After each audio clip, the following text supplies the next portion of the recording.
इस कार्यक्रम के प्रायोजक हैं कृषि एवं किसान कल्याण मंत्रालय, भारत सरकार। हर जोखिम से निकल कर फसल आए, सुरक्षित हो जाए। फसल बीमा से हर किसान अब आत्मनिर्भर हो जाए। संकट के समय प्रधानमंत्री फसल बीमा योजना किसानों के लिए वरदान है। अब सूखा पड़े या बाढ़ आ जाए, कोई डर नहीं। अब ओले पड़े या कीट पतंगे फसल खा जाए, कोई फिक्र नहीं, क्योंकि हमने लिया है प्रधानमंत्री फसल बीमा। बुआई से फसल कटाई तक हर जोखिम का दावा, न्यूनतम प्रीमियम पर अधिकतम भुगतान का वादा। योजना से हर साल जुड़ रहे हैं 5 करोड़ से ज्यादा किसान। अब आपकी है बारी। नजदीकी कृषि कार्यालय, सहकारी समिति, बैंक शाखा, अधिकृत बीमा कंपनी या जन सेवा केंद्र में स्वेच्छा से करा सकते हैं पंजीकरण। फसल बीमा पोर्टल या फसल बीमा ऐप द्वारा भी कराया जा सकता है पंजीकरण। प्रधानमंत्री फसल बीमा योजना, आपकी फसलों का संपूर्ण सुरक्षा कवच। कृषि एवं किसान कल्याण मंत्रालय, भारत सरकार। कार्यक्रम किसान वाणी सुननी है सब बन भैया नरसले भाई की ओर तय राम राम। किसान भाई, जाना है सर्दी का मौसम चल रहा है और सर्दी के मौसम में भाई कई डाल के जो है ना साग सब्जी पैदा होनी शुरू हो गई होंगी। आजकल देखने भी लग रहे हैं कि जो मंडी है हमारी उसमें पालक है, मेथी है, बथुआ है, कई डाल के जो है ना साग जो है ना सब्जी मंडी में भी आगे हैं। और भाई एक जानकारी जो है ना भाइयों को दे रहे हैं और हमने जो है ना बातचीत भी करी है इस विषय पे कि जो पत्तेदार सब्जियां हैं इनकी कटाई के बाद जो है ना प्रबंध किस डाल करना है। क्योंकि कुछ किसान भाई देखा है कि भाई सीधी काटी सीधी मंडी में भरकर लिया हुआ ट्रैली में बुग्गी बाग्य जो भी उनका जो साधन है भाई, पर भाई थोड़ी सी अगर उसना साफ करके पालक है, मेथी है, साफ करके बाजार में ले आवेंगे और उसकी गुच्छियाँ बना कर ले आवेंगे तो भाई देखो उसके दाम जो है ना बढ़िया मिलेंगे और साग सब्जी जो सी है भाई वो अच्छी भी लगेगी दरी हुई। तो इस विषय पे जो है ना सुनते हैं बातचीत। आज हमारी बातचीत का विषय रहेगा पत्तेदार सब्जियों का कटाई उपरांत प्रबंध, और इस बारे में हमें जानकारी दे रही हैं doctor Uma Prajapati ji, assistant professor, Maharana Pratap बागवानी विश्वविद्यालय करनाल से। डॉक्टर साहब, आपका स्वागत है। और डॉक्टर साहब, जैसा आप जानते हैं कि रबी मौसम में बहुत सी सब्जियां किसान भाई उगाते हैं और उसमें पत्तेदार सब्जियों की एक अहम भूमिका रहती है। तो सबसे पहले तो ये जानना चाहेंगे कि पत्तेदार सब्जियां हैं कौन कौन सी जिनको किसान भाई ज़्यादातर लगाते हैं, और फिर उसके बाद कटाई के उपरांत इनको किस प्रकार से इनका रख रखाव करें। नमस्कार। सबसे पहले मैं आपको बहुत बहुत धन्यवाद करना चाहूँगी, किसान वाणी चैनल को बहुत धन्यवाद करना चाहूँगी जिन्होंने मुझे यहाँ पर बुलाया। तो बात करें हमारे विषय की, जो कि पत्तेदार सब्जियों की कटाई उपरांत प्रबंधन है। जैसे कि आपने पहला सवाल पूछा कि कौन कौन प्रमुख पत्ते फसल हैं जो हम उगा सकते हैं सर्दियों में, तो पालक, मेथी, धनिया, चौलाई और चिनोपोडियम जिसको बथुआ के नाम से भी जाना जाता है, ज़्यादातर इसी मौसम में आती हैं वो, और लेट्यूस है। लेट्यूस जो बर्गर के बीच में एक पत्ता आपने हरा कलर का देखा होगा, उसको सलाद भी कहते हैं। हाँ जी। और पत्ता गोभी है, चीनी गोभी है, ब्रुसेल्स स्प्राउट्स, रुबर्ब, अजमोदा जिसको सैलरी भी कहते हैं, बस धनिया की तरह दिखता है ये। और इस तरीके डॉक्टर साहब, आपको रोकना चाहेंगे, ये सारी जो आपने नाम गिनवाए, हाँ कई जी, नाम तो ऐसे हैं जो किसान भाई पहली बार सुन रहे हैं। बिल्कुल जी। तो क्या ये हमारे इलाके में, हमारे क्षेत्रों में ये इनकी सफलतापूर्वक खेती होती है? बिल्कुल हाँ, इनकी सफलतापूर्वक खेती की जा सकती है, क्योंकि हमारा जो तापमान है इस समय लगभग 10 से 18 डिग्री सेल्सियस तक होगा। जब अभी ठंडी आने वाली हैं सर्दियां नवंबर दिसंबर में, तो इस तापमान में ये सारी सब्जियां, पत्तेदार सब्जियां बहुत अच्छी तरीके से उगाई जाती हैं। तो इनको उगाना ना केवल आपके सेहत के लिए ज़रूरी है, बल्कि आजकल बहुत सारी डिसऑर्डर्स हैं, प्रॉब्लम्स हैं, जैसे कि हार्ट की प्रॉब्लम्स हैं, इन सब के लिए भी ये विशेषकर उत्पादी मीन्स खूब अच्छा आपकी हेल्थ को इम्प्रूव करने में मदद करती हैं।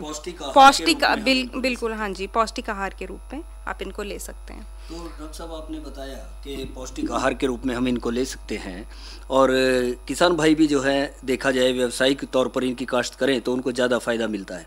तो सबसे बड़ी समस्या आती है इनको बाज़ार में भेजने की। तो इस दौरान कटाई के कितने समय के बाद उनको बाज़ार में भेजें और किस प्रकार से इनका रख रखाव करें? क्या इनको जो इनकी आमतौर पर देखा जाता है गुच्छे से के रूप में मिलते हैं, क्या वो सही तरीका है इनका बांध कर ले जाने का, या कोई और उचित तरीका विधि हो सकती है इस बारे में? देखिए, जो पोस्ट हार्वेस्ट हैंडलिंग या कटाई उपरांत प्रबंधन है वो आपका तोड़ाई से ही शुरू हो जाता है। तो मैं आपको स्टेप बाय स्टेप सारा चीज़ बताऊंगी। सबसे पहले तो आपको जो पत्तेदार सब्जियां हैं जैसे कि पालक, मेथी और धनिया, आजकल आप देख रहे होंगे यही ज़्यादातर उगाए जाते हैं। तो हाँ, आपने सही बोला, बंडल में लोग लेके आते हैं, आधा किलो के बंडल में। सबसे पहले बात हमें ये जानना ज़रूरी है कि उसको हार्वेस्टिंग सही समय पे करें, उसकी तुड़ाई सही समय पर करें। जब तो उसका अमूमन कितने दिन के पश्चात? 20 से 25 दिन पालक के केस में, और यदि आप मेथी 30 से 35 दिन, ये लगभग लमसम जो है 20 से 40 दिन में सारी पत्तेदार सब्जियां जो है बिजाई के बाद तैयार हो जाती हैं हार्वेस्ट करने के लिए। इनको ज़्यादा देर तक ना रखें अपने खेत में, क्योंकि इससे नमी और कचड़े के कारण जो है ये गलन शुरू हो जाती है। आपने देखा होगा डंठल में बीच बीच में ज़्यादा गली हुई सब्जियां भी होती हैं, और वो गली सब्जियां बाकी सारी सब्जियों को, पत्तेदार सब्जियों को खराब करती हैं। बंडल के बाहरी पत्ते तो हरे दिखाई देंगे, बिल्कुल, अंदर से हल्के पीलापन आता है। अब हाँ, वही मैं बता रही हूँ कि एक तो सबसे पहले आपको तोड़ाई सही समय पे करनी है। वही सबका अलग अलग टाइम है, 20 से 25 दिन, 35 दिन, 40 दिन, बस अमूमन इतना ही होता है। अब आप इसको हार्वेस्टिंग करने के बाद इसको डंठल में बनाएंगे। वही 300 ग्राम के, 500 ग्राम के डंठल होते हैं जैसे जैसे सब्जियां हैं। या सबसे अच्छा आप इसको लूज पैकिंग कर सकते हैं। लूज पैकिंग को आप कागज़ के कार्डबोर्ड आते हैं उनमें पैक करके ठंडे तापमान में रख सकते हैं। अमूमन जो इसका टेम्परेचर होता है स्टोरेज का 0 to 2 डिग्री सेल्सियस होता है, मतलब 0 से 2 डिग्री सेल्सियस पे आप स्टोर करके रखें, और ये लगभग 14 दिन तक, आप विश्वास नहीं करेंगे, 14 दिन तक ये सब्जियां टिक सकती हैं। और फ्रिज में बिल्कुल, यदि आप इनको क्या कहते हैं, जो छिद्रक CFV बॉक्सेस बोलते हैं जिनको, बास्केट में छेद होते हैं, हवा लगती रहती है, तो उससे मॉइस्चर भी मेंटेन रहता है और रेस्पिरेशन, जिसको श्वसन प्रक्रिया बोलते हैं, वो कम हो जाती है, और उससे जो आपका उत्पाद है ज़्यादा दिनों तक चलता है।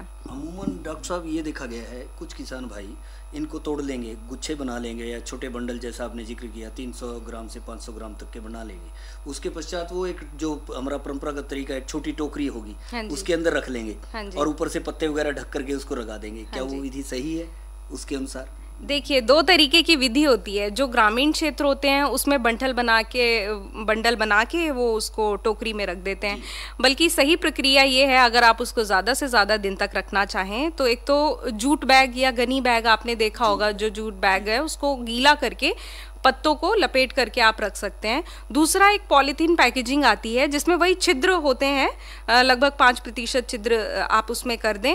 उससे क्या है, वही मेन कारण है कि मॉइस्चर लॉस को कम करना है ना। अगर आप उसको पूरी तरीके से पन्नी में बंद कर देंगे तो वो गलने लगेगा, मॉइस्चर ज़्यादा निकलेगा, जैसे मशरूम की पैकिंग होती है वो। हाँ, तो उसी लिए छिद्र ज़रूरी है, परफोरेशन ज़रूरी है, जिससे रेस्पिरेशन प्रॉपर होती रहे। तो आप उसको प्रॉपर उसमें पॉलीथीन में पैक कर सकते हैं। फिर अलग अलग बहुत आजकल कोल्ड स्टोरेज चला हुआ है, controlled atmospheric packaging, modified atmospheric packaging है, जिसमें कार्बन डाइऑक्साइड और ऑक्सीजन की जो कंसंट्रेशन है वो मेंटेन रहती है, तो उससे भी आप उसकी शेल्फ लाइफ को बढ़ा सकते हैं। यानी आपका अभिप्राय यह है कि यदि किसान भाई थोड़ा सा सतर्क हों और जागरूक हों तो अपने पत्तेदार जो सब्जियां हैं उनको लंबे समय तक उनको संभाल कर रख सकते हैं और बाजार में एक अच्छा भाव ले सकते हैं, जिसकी उनको विशेष जरूरत है। तो अच्छा, इसमें एक और बात मैं बताना चाहूँगी कि कभी भी जो पत्तेदार सब्जियां उनको टाइट डंठल में बांधकर ना रखें, उनको खुला रखें। अगर आप टाइट डंठल में बांधेंगे तो वो एक दूसरे से दब के, चिपक के गलन हो जाएगी, और जिसके कारण फ्यूचर में जो फंगस और बैक्टीरिया लगने का खतरा बढ़ा रहता है। ये आपने अच्छी जानकारी दी कि बंडल को ज्यादा टाइट ना बांधे। अमूमन किसान भाई कस के बांध देते हैं उसको, थोड़ा हल्का बांधे जिससे हवा का उनको कम स्पेस लगे रखने के लिए। जी, ये आपने अच्छी जानकारी दी। और इसके साथ ही डॉक्टर साहब जो जानकारी आपने दी कि पत्तेदार सब्जियों का कटाई उपरांत प्रबंधन जो है किसान भाई किस प्रकार करे, इन सब बातों का ध्यान रखते हुए किसान भाई अपनी पत्तेदार सब्जियां लगाएंगे और उनको बाजार में ले जाएंगे तो जाहिर है वो उनसे अच्छा भाव और पैसा ले सकेंगे, लाभ ले सकेंगे। इस सब जानकारी के लिए आपका बहुत बहुत धन्यवाद। और भैया ने ये तो जानकारी ली कि भी जो पत्तेदार सब्जियां हैं उनका कटाई के बाद किस तरह प्रबंध करना है। और अब चर्चा करेंगे भाई सर्दियों में पशुओं और मुर्गियों की देखभाल किस तरह करनी है आपने। पशुपालकों को भाई सर्दी के मौसम में सारे जाना है कि जिस तरह के हमने सर्दी लग गया है उसी तरह जो है ना हमारे पशु हैं उन्हें भी जरूर ठंड लगेगी। और उनको ठंड से बचाने के लिए कुछ न कुछ तो भाई प्रबंध करना बड़ा ज़रूरी है। और नहीं तो भाई ठंड लगेगी, और हो सके अगर पशु को ज़्यादा ठंड लग गई उसको भाई कई बार तो अच्छा बीमार भी हो जाए, सर्दी के मौसम में उसका इलाज कराना पड़ा है। लेकिन भाई जो अगर इलाज कर दे हो सका है भाई आकस्मिक जो है ना उसकी मृत्यु हो जाए पशु की, तो भाई काफ़ी नुकसान जो है ना जो पशुपालक भाई है उसको उठाना पड़ेगा। तो इस करके भाई जिस तरह के जो सर्दी का मौसम आ गया है, और इस मौसम में भाई पशुओं की देखभाल करना बड़ा ज़रूरी हो गया है। पशुओं की देखभाल खास करके बात यह है कि भाई जो रात का समय है पशुओं को भाई छत के नीचे जरूर रखना चाहिए, क्योंकि कुछ समय के लिए बाहर रखें तो भाई पुराने कंबल या बोरी वगैरह उससे ढक देनी चाहिए। कई बार देखा है कि ज़्यादा सर्दी पड़ेगी तो बर्फीली हवा चलेगी, ठंडी हवा चलेगी, तो उस टाइम जो है ना दरवाजे हैं, खिड़कियां हैं, उनके ऊपर भाई तिरपाल टांग दें या टाट वगैरह जो है ना, या फिर कोई पर्दे हो पुराने कपड़े में भाई वो टांग दें, ताकि पशु को जो है ना सीधी ठंडी हवा ना लगे। और पशु घर को भाई साफ़ सुथरा और फर्श जो है ना सूख होना चाहिए, ताकि जो बीमारियाँ हैं या कीटाणु हैं वो भी न पनपे वहाँ, और फर्श से जो है ना पशुओं को ठंड ना लगे। और दिन में पशु को भाई धूप में छोड़ें, या फिर जो रात का समय आएगा फर्श पर जिस तरह के आप कई बार देखा है कि सूखा कोई भूसा है या तूड़ी है पुरानी उसको बिछा दें। और छोटे कटड़े बछड़ू हैं इनका बिछावन जो है ना भाई आपने रोज़ बदलना है, क्योंकि जो पशु घर के अंदर जो है आसपास सफाई का भी विशेष ध्यान आपने रखना है। सर्दी आवेगी तो भाई पशुओं के खान पान पर भी थोड़ा ध्यान देना पड़ेगा, क्योंकि पशु जो है ना इस मौसम में उसको ज़्यादा जो है ना ऊर्जा की जरूरत पड़ा है। इसमें जो हमने जो है ना अधिक दाना देना चाहिए उसको, और अधिक मात्रा में भाई जो पानी की मात्रा वाला जो हरा चारा है जिस तरह के बरसीम है बिल्कुल अकेले न खिलाएं उसको, उसमें जो है ना तूड़ी वगैरह या कोई कड़बी है उसके साथ मिला कर दें। पशुओं को ज़्यादा ठंडा पानी बिल्कुल नहीं पिलाना भाई, क्योंकि ठंडे पानी से जो है ना उनको नहलाना भी नहीं चाहिए, क्योंकि उनको जो है ठंड लगने की ज़्यादा संभावना बनी रहेगी। तो इसी की तरह भी इस तरह के पशुओं की देखभाल करी तो मुर्गियों की देखभाल करना भी बड़ा जरूरी हो गया है। मुर्गी पालन भाई देखो बहुत बढ़िया व्यवसाय है, थोड़ी सी सावधानी कई तरह और भाई ज़्यादा फायदा आपको मा सको हो, क्योंकि आमतौर पर सर्दी में जो है ना दाने की खपत या बीमारियों का प्रकोप जो है ना बढ़ जाए, जिस कारण जो है ना मुर्गी पालक को जो है ना कई बार नुकसान भी उठाना पड़ जाए। क्योंकि मुर्गियों को सर्दी से बचाने के लिए भाई मुर्गी घर का तापमान लगभग आपने 55 डिग्री फ़ारेनहाइट तक लेकर 70 डिग्री फ़ारेनहाइट रखने की उचित व्यवस्था अपना बना के रखनी है। क्योंकि भाई देखा है क्योंकि मुर्गी घर की जो छत है एक तो टीन या जो एल्युमिनियम आदि की हो, तो भाई उसके ऊपर कोई पराली है, कोई भूस है या कड़बी है उससे ढक देना चाहिए, ताकि जो मुर्गी घर का तापमान है वो ठीक बना रहे। और रात के समय भी जो मुर्गी घर के जो दोनों ओर में टाट के पर्दे बंद हैं और शुद्ध वायु के लिए भाई प्रवेश करना बड़ा जरूरी है। क्योंकि अधिक ठंड पड़ने पर मुर्गी घर खासकर चूजे पालने का जो स्थान है बुखारी या बिजली के जो उपकरण है उसको गर्म रखेंगे। तो भाई सर्दियों में बिछावन की गहराई बढ़ा दें, ताकि तापमान कम होने के कारण बिछावन अधिक गिल्ला न रहे और जिस कारण मुर्गियों पर जो इसका प्रभाव ना पड़ा ठंड का। तो भाई बिछावन को जो है ना दिन में आवश्यकता अनुसार थोड़ा सा क्रेड़ दे रहे हैं, ताकि गिल्ला बिछावन खासकर सूखता रहे और जो है ना उसको वो सही रहेगा। क्योंकि सर्दियों में मुर्गियों का जो है ना अतिरिक्त दाने की आवश्यकता पड़ेगी। तो भाई देखो सर्दी से बचने के लिए मुर्गी अपने शरीर तक गर्मी पैदा तो जरूर कराए, लेकिन दाने में मक्का और चावल की जो कई तरह पॉलिश इनकी मात्रा खाने के लिए थोड़ी सी बढ़ा देनी चाहिए, क्योंकि इसमें जो है ना ऊर्जा की मात्रा ज़्यादा मिले ना चूजे हैं या मुर्गियाँ हैं उनके स्वास्थ्य पर भी भाई सर्दी का बुरा प्रभाव जो है ना पड़ा है। तो भाई इसलिए जो पानी में एंटीबायोटिक्स या भाई विटामिन बी कॉम्प्लेक्स समय समय पर इनको देते रहना चाहिए। तो खास करके भाई जो पशुपालक भाई हैं या मुर्गी पालक हैं इनसे अधिक लाभ उठा सके हैं। तो इस करके भाई आपने ध्यान भी रखना है, आपके जो छोटे छोटे चूजे हैं मुर्गियों के उनका विशेष ध्यान रखें। जो मुर्गियां हैं या भी पशु हैं आपका सर्दी के मौसम में उनको बचा के रखेंगे। तो भाई देखो कई तरह आपका जो पशुधन है या मुर्गियां हैं आपको आगे जा करके वो काफ़ी जो है ना फ़ायदेमंद रहेंगे, क्योंकि भाई जो मौसम बदलेगा थोड़ा फिर आगे कई तरह दूध की मात्रा बढ़ जाएगी, भाई पशु स्वस्थ रहेंगे, मुर्गियाँ भी स्वस्थ रहेंगी, कोई नुकसान नहीं होगा। और ईब थोड़ा कर लें भाई मौसम के बारे में जानकारी, क्योंकि भाई मौसम भी देखो हर रोज़ जो है ना बतावा है। और आज जो हमारा अधिकतम तापमान रहा वो रहा भाई 26 डिग्री सेल्सियस और न्यूनतम तापमान 13 डिग्री सेल्सियस। और भाई कल भी जो है ना अधिकतम तापमान 26 डिग्री और भाई कल न्यूनतम तापमान 14 डिग्री रहने की संभावना है। अधिकतर मौसम भाई साफ ही रहेगा। और कल का जो हमारा कार्यक्रम किस जो रहेगा उसमें हम बात करेंगे रबी फसलों में खरपतवार नियंत्रण किस तरह करना है। और भाई नई फसल नई उमंग में बात करेंगे ढींगरी मशरूम की काश्त पर, और साथ में जानकारी देंगे प्राकृतिक खेती में। प्राकृतिक खेती करने में क्या सावधानियां आपने बरतनी है, इन बातों का भी आपको जानकारी देंगे। और भाई देखो समय हो गया लोकगीत का, तो भाइयों का करावा पहला मनोरंजन और भाई बाकी जानकारी बाद में।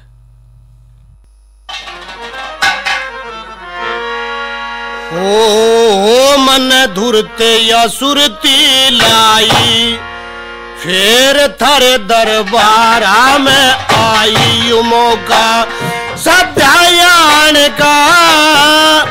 मेरा स्याही नटनी नाम काम से नाचन गान का, मन धुरते सुरती लाई।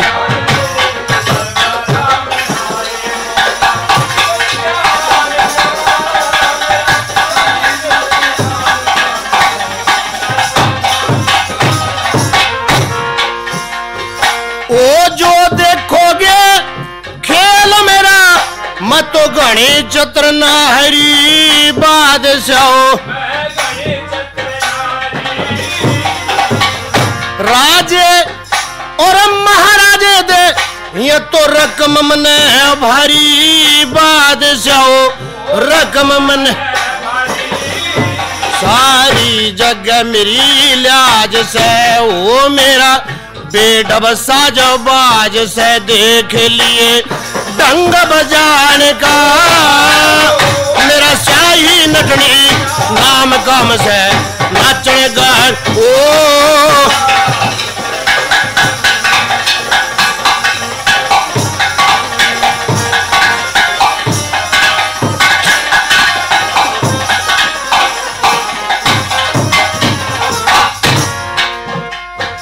ओ परदेसी से प्रीत लगा, फिर पड़ा विपद ठाणी बादशाह। ओया मेरे संग कपट रुकना, मेरी आख्या का पानी बादशाह। लाडी एक अर्जी तेरा नौकर पहुंचा मेरे, लानी एक अर्जिया तेरा नौकर पहुंचा मेरा। शेर खाता नाम पठान का, मेरा स्याही नटनी नाम काम।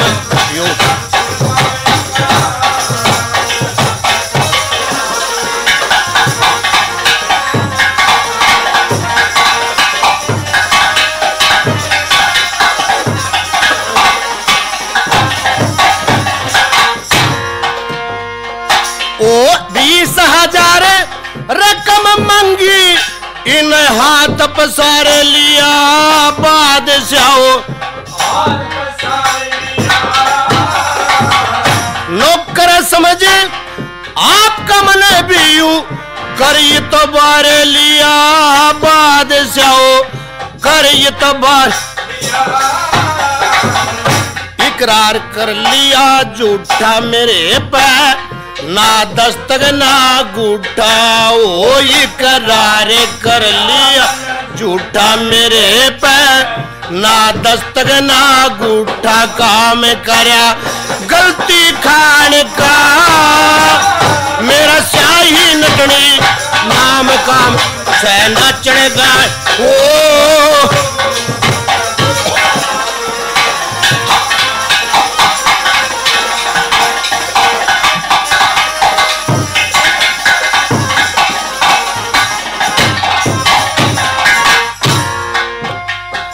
बोली टोके बिन जगदीश गुरु, इन कौन बता रले बादशाह, कौन बता रले।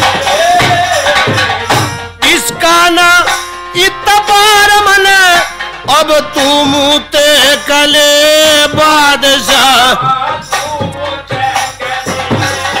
पहले कर तोड़ खुलासा, फिर करूंगी खेल तमाशा, ओ पहले कर तोड़ खुलासा, फिर करूंगी खेल तमाशा युरासा है घड़ी हाड़ का मेरा शाही नटड़ी नाम काम से नाचण गाड़ का।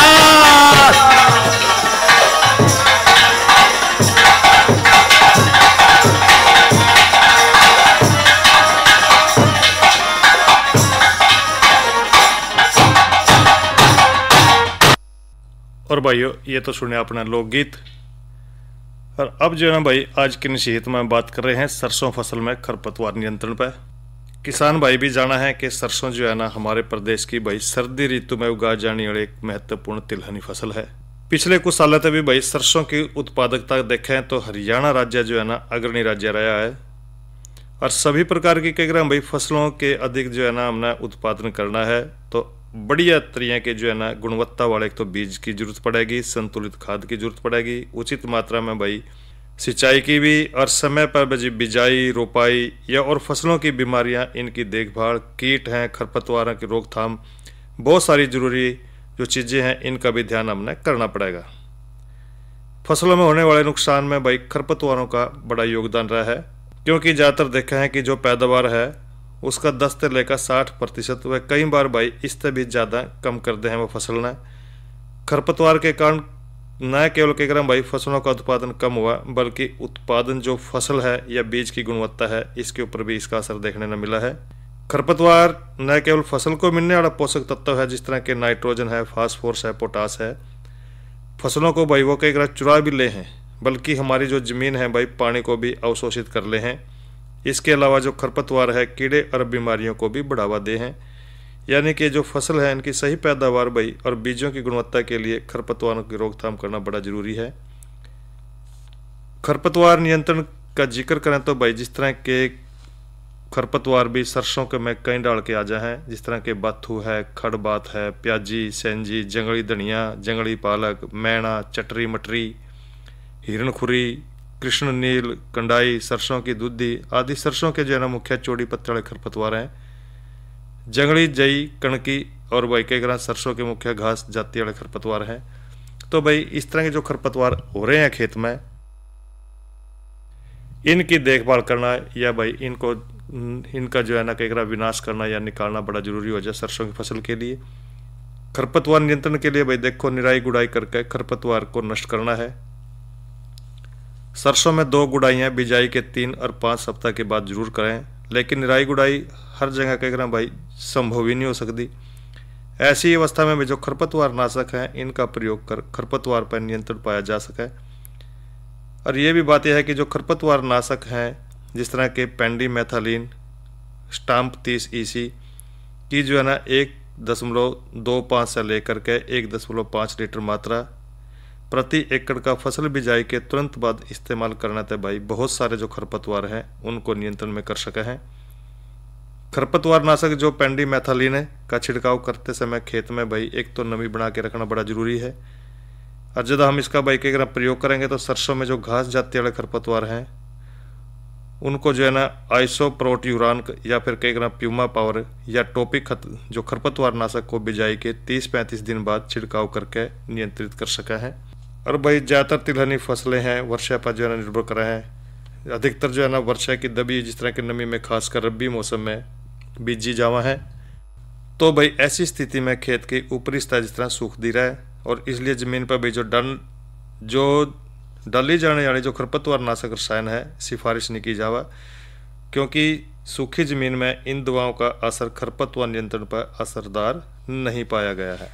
और भाई सरसों में जो मरगोजा जिसने भाई ओरो बैंकी खरपतवार कहते हैं, जो हरियाणा में देखा है जो सर्दी के मौसम में उगाई जाने वाली फसलों में सरसों एक महत्वपूर्ण फसल है। मरगोजा एक ऐसी नुकसानदायी जड़ परजीवी खरपतवार है जो सरसों की खेती के लिए भाई एक भयंकर समस्या बन चुका है। मरगोजा जो खरपतवार एक वार्षिक पौधा है जिसका प्रसार भाई बीज द्वारा ही हुआ है। इसके बीज बहुत ही सूक्ष्म अंडाकार गहरे भूरे काले रंग के हुए हैं जिन्हें नंगी आंख से देख पाना बड़ा मुश्किल है। तो इसकी बीज उत्पादन और अंकुरण की क्षमता बहुत ही ज़बरदस्त है। और इसका अंदाज़ा इस बात से लगाया जाता है कि इसका एक पौधा लगभग 1 से 2 लाख बीज बनाने की क्षमता रखा है। तो भाई एक बात और है जो तजर्बे के आधार पर कह सके हैं कि भाई जिस दवाई से मरगोजा का नियंत्रण कर सके हैं, अगर उस दवाई का सही समय पर सही मात्रा में उपयोग न किया जाए तो भाई इस तरह सरसों की जो फसल को भी नुकसान होने की संभावना बनी रहे। ग्लाइफोसेट खरपतवार नाशक की भाई 25 मिलीलीटर मात्रा प्रति एकड़ बिजाई के 30 दिन बाद, 50 मिलीलीटर मात्रा प्रति एकड़ बिजाई के 55 से लेकर 60 दिन बाद 125 से लेकर 150 लीटर पानी में छिड़काव करने से जो है ना मरगोजा का भाई 60 से लेकर 90% तक नियंत्रण कर सको हो। तो ये तो भाई हमने जिक्र कराया कि सरसों में खरपतवार नियंत्रण किस तरह करना है। और भाई कई तरह एक बात हो रहा है फूलों के रोग और उसकी रोकथाम के लिए। फूल देखा है कई डाल के फूल जो है ना देखने न मिला है, क्योंकि सर्दी का मौसम है। इस मौसम में भी भाई जिस तरह के गुलाब का जिक्र करें, गुलाब के पौधे में कई डाल के जो है ना फफूंद आक्रमण करते हैं और भाई मुख्य रोग गुलाब के पौधे में पाए जाए हैं, जिस तरह के काला वर्ण धब्बा है। इस रोग को प्रभावित पत्तियों के भाई दोनों और काले रंग के गोलाकार धब्बे दिखाई देंगे। और बेसी इसकी रोकथाम के लिए क्या करना, अपने डाइथेन M45 या कैप्टन 250 ग्राम प्रति 100 लीटर पानी में घोलकर 18 दिन के अंतराल पर भाई छिड़काव कर दें। तो जो रोगग्रस्त पत्तियां हैं या फिर भाई एक जगह इकट्ठा करके जला दें, तो इससे जो है ना वो पौधा बच सका है और भाई फूल भी बच सकेंगे। और उनको बाजार में लेकर जाओगे तो भाई देखो बढ़िया फूल की तो कीमत बढ़िया लगेगी, तो इससे आप बचाव कर सके हैं। इसी तरह जिस तरह के ग्लेडियोलस है, इसमें कारम सड़न रोग आ जाए कई बार, जैसा कि इस रोग के नाम से स्पष्ट है कि रोगग्रस्त जो है ना कारम सड़ जाए हैं। सड़न रोग से जो है ना कारम नरम हो जाए है और जिस पर और जीवाणु आक्रमण करते हैं। जब कारम को सड़न वाले भाग से भी खरोचा जाए तो तुरंत भूरे रंग के धब्बे इस पर दिखाई दे हैं। और फ्यूजेरियम येलोज, इसके मुख्य लक्षण पत्तों का भाई पीला पड़ जाए है, पंखुड़ियों का रंग भी जो है ना गहरा भूरा हो जाए। रोकथाम के लिए कारम को भाई हर साल नई भूमि में लगाया जाए, जिससे पहले से जिस तरह के जो ग्लेडियोलस न लगाया हो। काम बुआई और भंडारण में रखने के लिए भाई वेबसिस्ट 100 ग्राम प्रति 100 लीटर पानी लेकर भाई घोल बना के कारम आधे घंटे के लिए आपने रखना है। रोगग्रस्त कारम और पौधों को नष्ट कर देना है। और इसके साथ साथ भाई जिक्र कर रहे हैं फसल अवशेष प्रबंधन। जिस तरह के पराली समस्या नहीं है कई बल्कि कई समस्याओं का समाधान है, इसका सदुपयोग करना है। तो भाई पराली का भी यही जिक्र कर रहे हैं। पराली का भी आपने बिल्कुल नहीं जलाना भाई। पराली की रोकथाम के लिए कई बातें बता दे हैं कि एक तो देखो पराली जलाएंगे तो भाई मित्र कीट खत्म हो जाएंगे। इसके लिए आप जिस तरह के गट्ठर बना करके इसको भाई किसी फैक्ट्री में भेज सको हो और भाई वहाँ पर मुनाफा आपको होगा। जानकारी देते हैं किसान कॉल सेंटर की। हमारा जो है ना जिस तरह के जिक्र कर दे रहे हैं कि जो किसान कॉल सेंटर का नंबर 1551 है, इस पर भाई फ़ोन करके खेती संबंधी जानकारी ले सके हैं। इस कार्यक्रम के प्रायोजक थे कृषि एवं किसान कल्याण मंत्रालय, भारत सरकार। अरे अरे अरे क्या कर रहा है? इधर इधर इधर हम बोल रहे हैं तेरे बीजू का। उतला बोल रहा है? पक्षियों से तो हम खेत को बचा लेते हैं, पर इन घातक रसायनों से कैसे बचाएं? मतलब? देख बेटा, तू जो ये अंधाधुंध रसायन मिलाता है ना, मिट्टी की सेहत बिगड़ने लगी है। और जब माटी ही कमजोर पड़ जाएगी तो उपज कैसे सेहतमंद होगी? अरे पहले ऐसा नहीं था। पूछना अपने बड़े बुजुर्गों से, कैसे फसल लहलहाती थी, शुद्धता झलकती थी। हाँ, माटी भी तंदुरुस्त और लोग भी। अरे अब पहली वाली बात कहाँ? पर अब तो सब यही डाले हैं। सब नहीं, आज भी लाखों जागरूक किसान परंपरागत विधि से फसल उगा रहे हैं। खर्चा कम और उपज की कीमत भी बेहतर पा रहे हैं। सच है? रे बेटे, एक्सपीरियंस से बता रहे हैं, धूप में बाल सफेद नहीं किए हैं। हाँ। ठीक है भाई, मैं भी आज से जैविक खेती शुरू करूंगा। माटी से प्रेम की परंपरा है, परंपरागत खेती। इसी के लिए कार्यक्रम किसान वाणी संपूर्ण हर साल बहन देव इजाजत। अच्छा भाइयों, राम राम।